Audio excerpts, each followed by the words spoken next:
Now at 9, Humboldt, Kansas beats the heat with their Water Wars parade and town-wide celebration. And a Joplin woman hits a big milestone and it has the whole town celebrating. And JomoCon takes the newly opened Joplin Expo Center by storm. My name's Mitch Adams and I'll have more on that story coming up. The 4 states' most watched news starts now. This is KOAM News at 9 on Fox 14. I'm Anthony Saviello. The JomoCon Expo was held today. Mitch Adams attended and he has more details. Behind the walls of the new Joplin Expo Center, pop culture fans gather to participate in this year's JomoCon. Whether you're a cosplayer, anime fan, or just interested in pop culture, JomoCon is open to all interests. You can come here and people will actually be able to appreciate what you did. And so giving them a space to do that and just seeing them enjoy the con and, get to talk to local artists and makers and all the rest of that, having a space to come together and do stuff in Joplin was one of the goals of the con. Conventions are a way to find people that enjoy the same things as you in a safe and judge-free environment. It's really nice. I mean, I always have fun at conventions, and I like meeting the people. And I don't know, they're always super kind because they're a lot like me, so it's easy to connect with them. Although the costumes may only be put on every now and then, JomoCon gives people confidence to be who they want to be. In your day-to-day, people tend to look down on people who have more niche interests. So just being able to come and be with people of your community who like the same things as you is always nice. In Joplin, Missouri, Mitch Adams, KOAM News. According to JomoCon organizers, this event was the first event that utilized both main sections of the new Joplin Expo. Well, let's go ahead and check in with meteorologist Lindsay Gaffney on our fair weather weekend. Well, temperatures are in the mid-80s. Now, our low this morning was down to low 60s. So if you got outside this morning, it was a little chillier than we've seen for the last several weeks. The same temperatures drop back down into the lower 60s tonight. You can see we've got clear skies for most of the evening, and then mild temperatures continue all the way through Monday. Now you can see by Tuesday we're already starting to get back into where average temperatures are in the low 90s and then continually creeping up through the weekend. But we do have a couple more days left in the 80s, so we're getting to about 87 tomorrow. We have pretty mild temperatures, mild heat index, but we do have the chance to see a couple of isolated showers later in the afternoon in our central and even into our eastern counties. But I'm going to have a detail coming up. All right, Lindsay, see you soon. It's a parade with a splash in Humboldt, Kansas. Water Wars isn't just a name, it's a full-blown water fight through town. The parade looped around the main square twice, but unlike most parades, this one encouraged the soaking of spectators, and the spectators, well, they got in on the fun as well, too. The event was revived by a Boulder Humboldt in 2019 and has since become a wild summer tradition. We used to have water wars between local fire departments, and they would shoot, they'd have water cannons on the fire trucks, and they'd shoot a keg on a cable to kind of like a reverse tug of war to see who was the champion fire team. After the floats passed, the fun continued with 4-lane slip and slides, foam pits, water balloon games, polar plunge tanks, and even kiddie pools for the little ones. Well, Joplin woman who spent her life giving back is celebrating a big milestone. Dorothy Green turns 100 today, and the city is honoring her with her very own day. Mayor Keenan Cortez has proclaimed August 2nd Dorothy Green Day. A Joplin resident since 1966, Dorothy is the daughter of German immigrants and has volunteered with St. Mary's Elementary, Meals on Wheels, Cross Lines, and St. Peter's Outreach House. At her party, she received a letter from President Trump, a tradition for Americans who turn 100. She lived a life to help people and a life of joy. And that's why there's so many people here today. A lot of these are family, but a lot of these are people that over the years she did things for. She gave them the ride to church. She did Meals on Wheels in her 80s.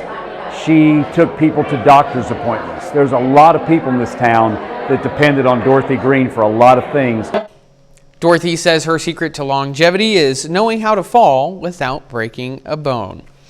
Still ahead on the KOAM News at 9, nicotine pouches are on the rise, but a new study reveals a dangerous trend involving young children. It's a popular way to get a nicotine fix. Nicotine pouches continue to flood the market, and a new study shows the danger these products are posing to young children who find and unintentionally ingest them. In today's Health Minute, Mandy Gaither looks at the data and has more with the study's co-author on how to keep children safe. In the U.S., sales of nicotine pouches have skyrocketed from 126 million pouches sold in August 2019 to 808 million sold in March 2022. There's been an explosion of nicotine products in recent years. And we also know that there is a paucity of data looking at what happens to young children when they get into these products. Dr. Hannah Hayes with Nationwide Children's Hospital is co-author of a study aimed at the dangers of these products in little hands. The researchers found that between 2020 and 2023, unintentional nicotine pouch ingestion calls to U.S. poison centers surged 763% for children younger than 6 years old. And this is while ingestion rates for other nicotine products declined. Hayes says unintentional nicotine ingestion by a child can lead to nausea, vomiting, fast heart rates, high blood pressure, and in extreme cases, seizures, respiratory failure, even death. To keep children safe, Hayes says to safely and securely store these products up and away from children and out of sight, preferably in a place that can be locked, and avoid using these products in front of children, especially if they're packaged to look like treats. I also recommend that parents save the poison help number in their phone or post it in a visible place in their home and call right away if you expect a child or loved one has been exposed to a medication or drug product. For Health Minute, I'm Mandy Gaither. You can reach poison experts at U.S. Poison Control Centers online at poison.org or by phone. The agency says both options are free and confidential. The FDA is taking new steps in the fight against the opioid crisis, announcing changes to warning labels on prescription painkillers. The updated labels remove language that could suggest long-term use and add stronger warnings about addiction, withdrawal, and overdose. They also flag risks from mixing opioids with other drugs like nerve medications and note rare but serious effects like brain injury after an overdose.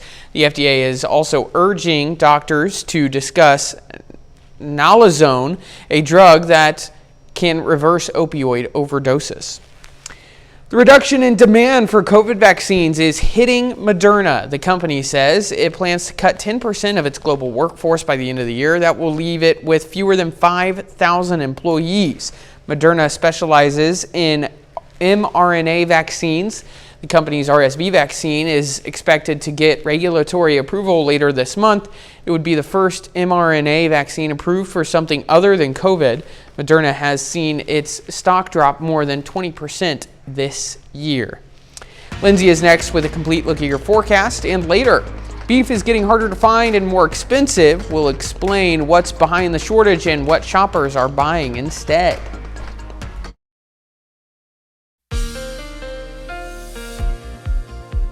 While temperatures are quickly dropping down into the 70s, let's go ahead and take a look outside. Current conditions 77. We've got a light easterly breeze, so we are going to stay in those cooler temperatures for tonight and into even tomorrow with low dew points. Now we're down to that 55 to 60 range, which is pleasant to not bad. So if you've gone outside through the afternoon hours, it was a cooler, at least a little crisp air out there. We don't have anything else going on tonight. Clear skies. You can see downtown Joplin looking very clear. We even have a nice sunset going on out there as well. Now, over the next couple of days, those mild temperatures do remain. 87 on Sunday, 89 on Monday, so staying in the 80s for the next 2 days, and then getting back into average temperatures at about 92 on Tuesday. Then we're just going to continue to drive those temperatures up following Tuesday and into the rest of the work week. Now for the later evening hours, 72 in about an hour. We got down to 70 by 11 p.m. We do have temperatures, again, still remaining in the 80s, but a little bit more of a rainy day on Sunday. We've got overcast skies for anyone who's not seeing any isolated showers, and then those isolated showers moving in around 8 a.m. on Sunday in our far western counties. So here we go.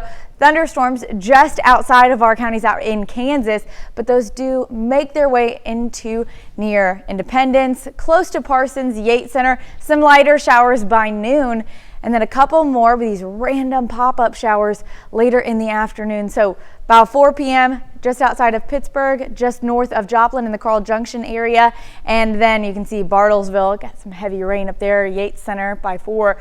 Later in the evening, close to 8 to 9 p.m., that's where we're going to see another round of isolated showers in the Joplin area, Pittsburgh, Nevada, and then those clouds, all of that starts to push off to the east by about midnight on Monday. Now, Monday is going to be back to sunny, back to 80s, so we're looking pretty good. We've got one more cooler, sunny day outside in the 80s, back to 92 on Tuesday, upper 90s by Wednesday, Thursday, Friday, getting into the hundreds by the weekend. We also have a couple more isolated storm chances Wednesday, and then over the weekend as well. So temperatures, because of those storm chances by Sunday, Monday, going to drop back down into the 80s, but we do have to get through upper 90s and hundreds Thursday, Friday, Saturday. That means heat index is going to be, by Saturday, at least over 110. So we're likely going to see a couple of heat advisories, extreme heat warnings through the weekend. It's a good thing, in these instances, it's nice that we work on the weekends and we get to stay in the air conditioning and everything like that. Yeah. But if you're not, drink lots of water, sunscreen, all that stuff. Definitely. Stay safe and all that. Thanks, Lindsay. Coming up, U.S. senators stuck in Washington this weekend instead of heading home for August recess, and what's keeping them at the Capitol. Well, if you've bought beef lately, surely you've noticed it's expensive. Those prices are helping ranchers, but they're hurting retailers. Maricela De La Cruz explains. Beef. It's what's for dinner, if you can find it. We get inventory daily, so every single day we're getting in meat, and there never are full orders. Lately, even for those in the meat business, getting beef on the shelves has become a daily challenge. If I were to reflect on the last year alone, we definitely have less beef inventory than we've ever had historically ever at this company that I've ever seen. We definitely don't carry as many beef products. We just can't. And this supply issue comes from a shrinking cattle herd, as rancher Pat Kirby explains. In the last 2 years, we're at the lowest level on cow production in 60 or 70 years. So if you look at the number of cattle that get produced from the females, and you look at the demand that exists, that alone tells you price is going to rally. And they have. Ground beef sales are up roughly 12% from last year, while steaks have jumped 8%. Every few weeks, the cost of beef keeps rising. It's really hard for our vendors and even for us to stabilize pricing right now. Everything is so unpredictable and everything's really hard to get anything beef related. And while retailers like Matt Butcher are absorbing as much of the cost as they can, ranchers are seeing the opposite. In the cattle business, this year, last year, we've had really good margins in our business. Our costs have gone up, but the selling price of the animal is more than compensated us for it. We never had prices this high before, ever. In the meantime, shoppers are adjusting. We've seen a big increase in the purchase of pork products, especially as people are kind of leaning away from beef for whatever reason, whether it's from a lack of inventory or a very high price. I do notice more people buying chicken, turkey, and pork products lately. A popular beverage brand is warning consumers that some of its energy drink cans may accidentally contain alcohol. The U.S. Food and Drug Administration announced Wednesday that High Noon is issuing a recall for certain cases of its Beach Variety 12-pack cans. The recall notice says they were incorrectly labeled as Celsius Astro Vibe Energy Drink, Sparking Blue Raz Edition cans. The affected cans have a silver lid instead of a black one. They were shipped to several states across the Northeast, Midwest, and Southwest. So far, no illness illnesses have been reported. Consumers who bought the affected cans are advised to contact High Noon Customer Relations for a refund. Employment opportunities aren't as plentiful as they used to be. The U.S. added 73,000 jobs in July, according to the Labor Department, resulting in the unemployment rate rising 1/10 of a point to 4.2%. Friday's report confirms that what many economists had forecast, a slowdown in employment openings caused by weak hiring numbers in a majority of industries. Data from May and June's payrolls were also revised down to 258,000 jobs.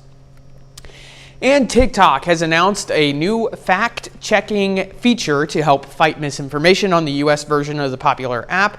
The feature will be called Footnotes. It's similar to Community Notes on Meta and X. TikTok is selecting users to add written context and background to some of its videos, along with links to the information sources. Nearly 80,000 users have qualified to rate those notes. To qualify, you have to be 18 or older, have used the app for at least 6 months, and had no recent history of violating TikTok's community guidelines. Those with the highest ratings will be displayed at the bottom of all U.S. users' screens. Up next, a solar eclipse so rare it won't happen again for nearly a century, and where you'll need to be to see it. Mark your calendar for a celestial event just 2 years away. NASA says a total solar eclipse will take place on August 2nd, 2027, lasting over 6 minutes at its peak. That makes it one of the longest in decades. Similar to an eclipse in 1991, that lasted almost 7 minutes. Space.com predicts this will be the longest eclipse until 2114. It'll be visible in parts of Africa, Europe, and the Middle East, but most people in the U.S. won't be able to see it. 30 more minutes of news, weather, and sports coming your way. Coming up, new tariffs start August 7th with big impacts expected on the U.S. economy and consumer prices. You're watching the 4 states' most watched news. Well, this is supposed to be the time of year when U.S. senators head home for August recess, but this year there's been a change of plans. Fox's Kevin Cork is in Washington with why senators are now working through the weekend. U.S. senators spending Saturday working indoors despite the beautiful August weekend in the nation's capital. The order to remain in town and delay their regularly scheduled August recess coming from Senate Majority Leader John Thune, frustrated with Democrats over the pace of confirmation votes for President Trump's backlogged nominees. This is historic and unprecedented obstruction. Still, senators on both sides of the aisle agree Washington is not where they want to be. This is supposed to be a time when lawmakers typically return to their home states to spend time talking with constituents. But Democrats are casting the blame on Republicans for the delay. We have never seen nominees as flawed, as compromised, as unqualified as we have right now. The extended working weekend coming after the president took to social media on Thursday, demanding the Senate remain in session until lawmakers cleared his more than 150 judicial and executive branch nominees awaiting confirmation. Mr. Trump saying, quote, "We have to save our country from the lunatic left. Republicans, for the health and safety of the USA, do your job and confirm all nominees. They should not be forced to wait." Even the most routine nominations are being filibustered. With the stalemate, Senate Republicans have been considering alternatives to speed up confirmations, including a plan to change the Senate rules. In Washington, Kevin Cork, Fox News. Well, the Trump administration has taken away promised research funding from UCLA. In an open letter, University President Julio Frank called it not only a loss to researchers, but a loss for Americans across the nation. Frank didn't disclose how much research funding the institution is losing. Outside reports claim roughly $200 million in awarded grants are being suspended. The Trump administration has accused UCLA of anti-Semitism following pro-Gaza protests on campus.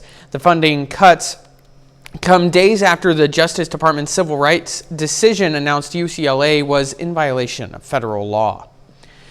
A federal judge has temporarily blocked the Trump administration's plan to speed up deportations for migrants who entered legally through humanitarian parole. At the center of the lawsuit is how expedited removal is being applied to migrants who were following government guidelines. Immigration advocates warn it could lead to the deportation of over 2 million people, including those fleeing persecution.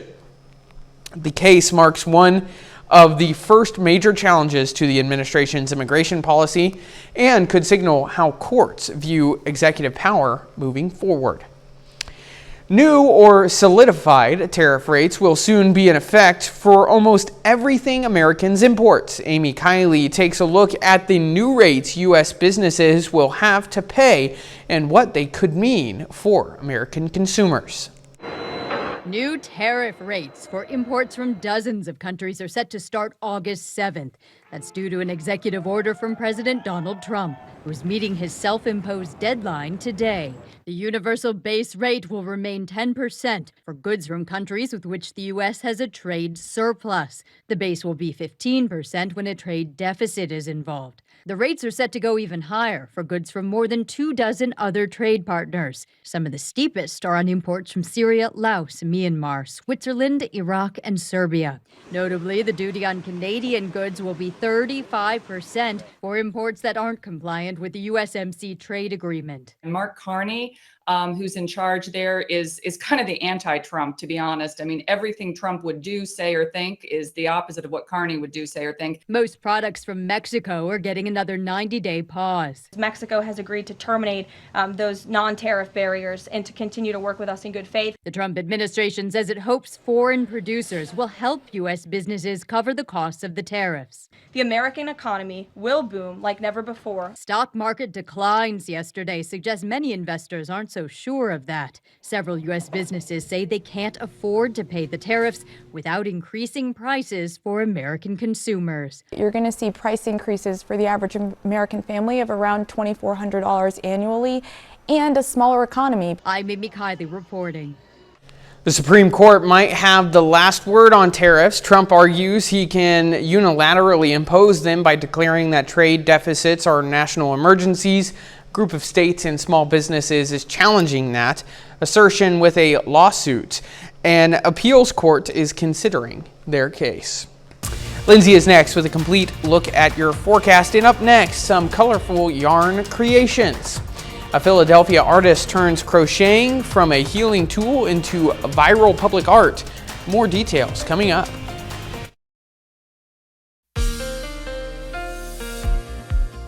Well, we've had temperatures in the mid-80s today and even for the last couple of days now, currently starting to dip down into the 70s. Let's go ahead and take a look outside. We've got a nice looking sunset going on out there and an east-northeasterly breeze at about 7 miles per hour. So although it's already cool, a little bit of a breeze is just adding to that. Now, dew points across the area, so we already have cooler temperatures and lower humidity that leads to those cooler temperatures as well. About 59 to 62. So we're in this 55 to 60 degree range. Pleasant to not bad. Oh my gosh, it's just been gorgeous outside and it will continue to do stuff for the next couple of days. Now, we don't have anything going on tonight. Clear skies. You can see downtown Joplin out there. Clear skies continue for the night, but we do have clouds moving in by early Sunday morning. That doesn't really affect our temperatures too much. We're still consistently warming up through the upper 80s all the way until Monday, and then getting into the low 90s by Tuesday. That's about average where we should be this time of year. The difference is, although we're seeing these milder temperatures down into the upper 80s, we do have isolated rain shower chances, and most of us are going to see cloudy skies tomorrow. So let's go ahead and look at our future track. We've got our clouds moving in. Kansas, Oklahoma, pretty covered in clouds by 8 a.m. And then those storms are just on the outskirts of our Kansas counties. Now those will continue to make it in mainly by the time they hit our area, just showers by noon. You can see Yates Center all the way down to Independence. Not quite making it further into southeastern Kansas until later in the afternoon, around noon to 4 p.m. They'll continue to push in just north of Joplin near Pittsburgh. We've got a little first round of showers. And then our second round of showers moves in around 8 p.m. So that's going to be maybe a little bit heavier out in the Joplin area. Again, Pittsburgh, Nevada, but not really expecting any thunderstorms. Now, all of that pushes out towards the east by midnight on Monday and heading into Monday daytime. Not looking at a lot of rain accumulation with this, just some light brief showers as we continue through the day on Sunday. Again, most of us are going to stay dry, but we could get those overcast skies with those brief light showers. Now Monday, back to sunny skies and temperatures into the upper 80s. Tuesday, we're warming back up. We're average temperatures on Tuesday, but getting into the upper 90s immediately the following day, plus a couple isolated storms there on Wednesday afternoon as well. Now Thursday, Friday, upper 90s to near 100, and then getting to 100, if not slightly above 100 by Saturday. So we've had a pretty mild weekend this weekend. That continues until Monday, but then by next weekend, we're going to be back to the extreme heat, typical August temperatures, I think, if you say so. But then by Monday, back into the 80s, just for a couple of days. I don't want a typical August. I'd like atypical August. Well, we've had an atypical start to August. That's fair. Okay, you got a good point. Thanks, Lindsay. Coming up, news about the Webb City Little League team as they continue to try and make it to the Little League World Series, and the Royals look for their 4th win in a row. Ben McLeish has those stories and more up next in sports.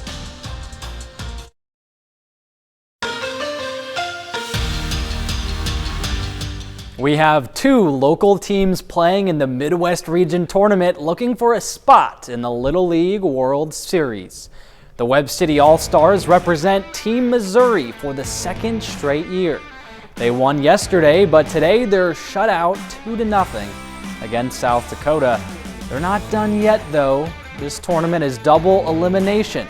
Now they have a day off before they take on the winner between Minnesota and Nebraska. Now, every game is a must-win for Webb City. First pitch for Monday's matchup is 9 a.m. And yesterday, the Pittsburgh All-Stars representing Kansas fell to Missouri in the opening round, but their season's not done just yet. They take on Team Iowa tomorrow at noon. Kansas has a long way to go, but it all starts with Iowa. If they advance in this one, Team Wisconsin is waiting for them in the following round. Over in the Mid-America League, the Joplin Outlaws have a doubleheader with the Fort Smith Marshals. Now these games are just for bragging rights for the Outlaws. They've already locked up the #1 seed, but you never want to head into the playoffs slumping. So Joplin wants to get back in the win column following yesterday's loss, and that's exactly what they do with the 9-4 win over Fort Smith in Game 1. The Outlaws reach 45 wins on the season. They've now got 3 times as many wins as losses. In the majors, the Royals are in Canada for a matchup with the Blue Jays. Kansas City can clinch the series and its 4th straight win, but the Blue Jays have runners on second and third with 1 out. Davis Schneider pops one to center, and it's going to land. John Rave bobbles it, and 2 runs are going to score easily. Schneider is into second on the error. Then with 2 outs and runners on the corners, Bo Bichette lines one through the infield, and Toronto adds another. It's 3-0. In the 6th, it's the same score for Salvador Perez, who hits a towering blast to left field and gone. Royals on the board. It's 3-1. Then in the 7th, Casey with the runner on third, Kyle Isbell with a suicide squeeze. Blue Jays settle for the out at first. It's a 1-run ball game. Bottom of the inning though, with 2 runners on, Ernie Clement lines one over the shortstop, and the Blue Jays tack on an insurance run, and the Royals can't get any more runs across the plate. They lose 4-2, and Casey will go for the series win again tomorrow. On the PGA Tour, we wrap up day 3 of the Wyndham Championship with a clear front runner. Here's the leaderboard after round 3, and Cameron Young finishes the day 20 under. He holds a 5-stroke lead over second place. Nico Echavarria tied for third are Chris Kirk, Aaron Ray, and Mac Meissner with 12 under. So, barring a complete meltdown from Young, it's really a two-man's race heading into the final day. Young has the big advantage, but Anthony, you would know crazier things have happened on a golf course. Absolutely. One of the big things that they tell you in golf is like no lead is secure. Cam Young could stay at 20 under and someone could have a 8 under day and be right there with him. So you never know. But let's go back to Little League Baseball here. Tough break for Webb City. But like you were saying, both Kansas and Missouri are still in this right now. Yes, absolutely. Like I said, it is double elimination. One loss isn't going to kill you. Sure. It does suck to have that one loss come towards the beginning. But, I mean, these kids are resilient. They've been playing baseball together for a while now, and I believe that either of those teams could come out of that elimination bracket and possibly head to the Little League World Series, but we'll have to see. Yeah, we hope for the best. We'll be right back. Well, crochet isn't just for scarves and sweaters in Philadelphia. It's become a tool for healing and a form of public art. Chandler Lutz meets the woman behind some of the city's most colorful yarn creations. This is my inch tattoo. Meet Nicole Nikolic. It says stitch by stitch. The viral Philadelphia-based artist behind Lace in the Moon. I'm someone who works really good at night, 2, 3 in the morning. So I just thought lace in the moon, I'm working at night. I just thought it sounded really nice. You might have seen her 6-foot replica of the Philly Fanatic and Jason Kelsey in South Philly. And I put it on the corner of Passyunk and Wharton, across from Pat's and Gino's. People are loving it. Or her giant sunny side up egg on Walnut Street. It was my first viral, over 1 million views online. Putting that piece up actually, allowed me to quit my day job and become a full-time artist. Nicole's story didn't start with fame. It started with healing. Back in 2017, I was struggling with my mental health, with my depression and anxiety. And I was in the hospital for a little bit. A nurse suggested crocheting. She had heard that crocheting was really good for calming your mind. Nicole decided to try it. She picked up a hook, went on YouTube, and taught herself how to crochet. Nicole started to contribute to the Philly art scene with yarn bombing, installing colorful crochet pieces in public spaces. You're going to somewhere and you're beautifying a place that has been abandoned or could use a little extra love. Her work grew organically. People saw her pieces in the wild and wanted it for their homes. People were really asking me, how can I get a crocheted egg or these crocheted food pieces? Her commissions now range from framed crocheted foods to pixelated pet portraits. Oh, whoa, that is a dog. A piece like this will take her around 15 hours to complete, stitching her soul back together and turning yarn into unforgettable art. This is Frasier. Up next, intense chases and unexpected drama from Georgia to Colorado, plus a cat rescued from a car engine in Texas. A quiet day in an affluent Atlanta area community was interrupted when a suspect in a stolen semi-truck went on a weaving joyride in oncoming traffic. Jeremy Roth has today's Take a Look at This. Intense video released by authorities in Georgia shows a stolen semi-truck bobbing and weaving its way through traffic before crashing in a ritzy neighborhood. Officials in Cobb County shared the dashcam video showing the bobtail-style semi-truck, that means trailerless, fleeing from police after they say it was stolen. The suspect led a tense and dangerous pursuit, at times weaving erratically across the median and into oncoming lanes of traffic before the chase ended with a crash through a homeowner's fence. Police moved in with pistols drawn and canine officers chomping at the bit, but were able to take the suspect into custody without incident. They say the man is now facing a slew of charges. Another chase in Colorado turned kinda weird when police in Aurora say a suspect matching the description from a recent burglary attempted to lose pursuing officials by driving into a car wash. Even the officers sounded perplexed by the move. He's in the car wash. Police say there was another vehicle already in the wash, and although the suspects rammed their vehicle through and fled on foot, they were not able to make a clean getaway. Finally, officials in Texas dealt with their own unique vehicular predicament when they were called in to help free a cat trapped in a caddy. The kitty seemed understandably catty after becoming wedged in the Escalade's engine bay. Thankfully, firefighters were able to de-escalate the Escalade issue with a little engine know-how and some elbow grease. The cat, named Limpy, was eventually freed, and officials say the feline is reportedly feeling fine.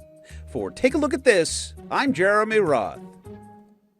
Well, if you're looking for an excuse to relive a childhood memory, it's time to grab a shovel and head to the beach, even though we don't really have any of those around here. The first Saturday of August marks National Sandcastle Day. This is one of those special holidays where you can use your imagination and skills to create a sandy fortress. Playing in the sand can also be a therapeutic activity for the whole family. Just remember to wear sunscreen. So, if you can find a beach, go make a sandcastle. That's our time for tonight. Thanks for joining us. Have a great night.